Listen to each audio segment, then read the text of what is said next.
Okay, great, Sharon. You were just telling us about the history and your organization, Right on Hoosiers.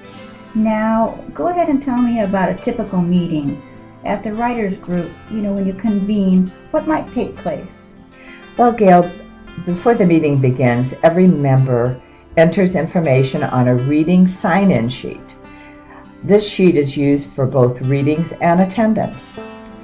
The meeting begins with a welcome and introduction of new members.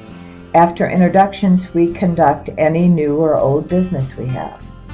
Next, we have our literary news.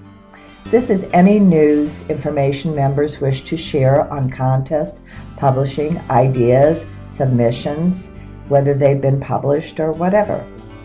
Then we begin the readings. Copies are distributed to writers so that they can read along. The work can either be shared or critiqued, whichever the member prefers.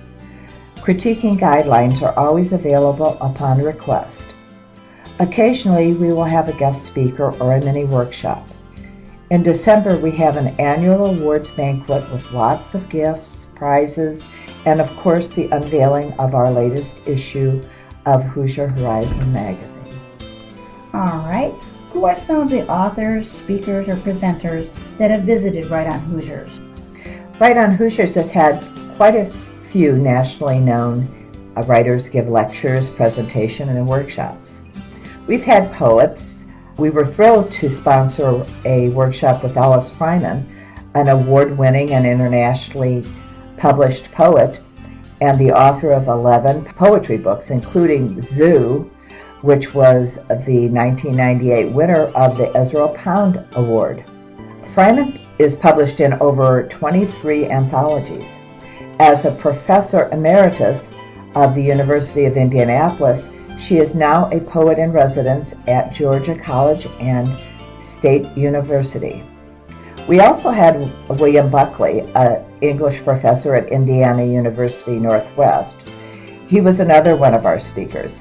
He is the author of several poetry collections, including 81 Migration.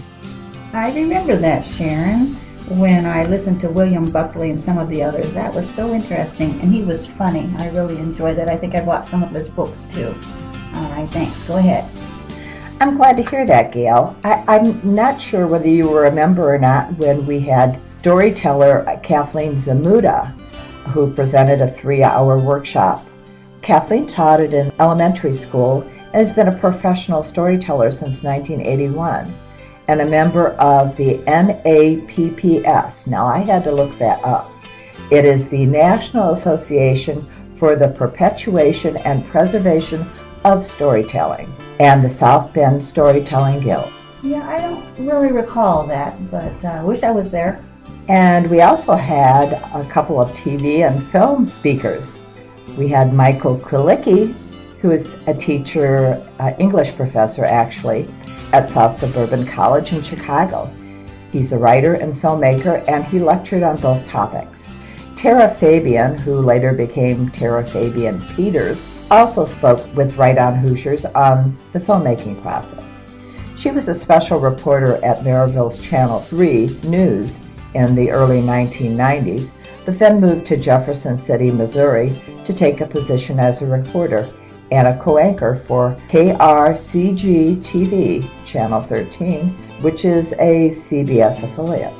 We had novelists and how-to writers, and among them were David Michael Kaplan, who conducted a workshop on fiction and revision. Kaplan is a novelist, short story writer, and the author of the book Revision, A Creative Approach to Writing and Rewriting Fiction. He teaches at Loyola University in Chicago. And then we have Loma Davies. She's a teacher turned author, and she gave a half-day workshop on agents and publishing.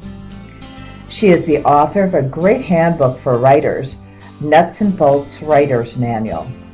Now, as Loma Davis Silcott, she works for the Kansas Senior Press Service. And then we have a medical writer and editor, Dr. George David Lundberg, who at the time he spoke with us about writing about health and medical issues, he was the editor-in-chief of AMA and JAMA magazines and now is Editor-in-Chief, Executive Vice President of Online Medscape, General Medicine. Gail, I wonder if you were a member of our organization when we had entertainment attorneys. We had Hal Corky Kessler, a Chicago entertainment attorney, who spoke with us about copyright and legal issues of the author. Were you with us at that time? Well, it seems to me that I remember that you were going to have him speak at a meeting, but I don't recall attending the meeting. Okay, we also had Shelley Harris, who is a Valparaiso Law School graduate and entertainment attorney who specialized in music copyright and spoke with us about music and lyric writing. At the time, we had a lyricist who was with our group, and he found that of great help. We also sponsored a couple of Ball State and Midwest Writers mini-conferences featuring writers such as mystery writer Carl Largent, who just recently passed away. He had several mystery books that he published. Yeah, let me talk just for 1 second about Carl Largent. I knew that he had passed away, and he inspired me. I had attended a workshop there in Muncie, the Writers Workshop, Midwest Writers Workshop in 2001, and he was inspiring. I went to a couple of his classes. Also, I got to talk to him outside a little bit, and I did read one of his books, The Lake, and it was a great book, and I just know that it won't be the same when I do attend this year. It won't be the same without him there, and I wrote a poem about him, calling him a spirit sprinkler. And then I did also learn recently that Alan Geringer also passed away in the last couple of years. So those are two people I just wanted to say. You brought that up, and I'll miss both of them. All right, let's continue. Yes, I remember Alan Geringer too, and he was one of the first people that I was affiliated with in the Midwest Writers. He was such a devoted man and a fantastic poet and children's writer too.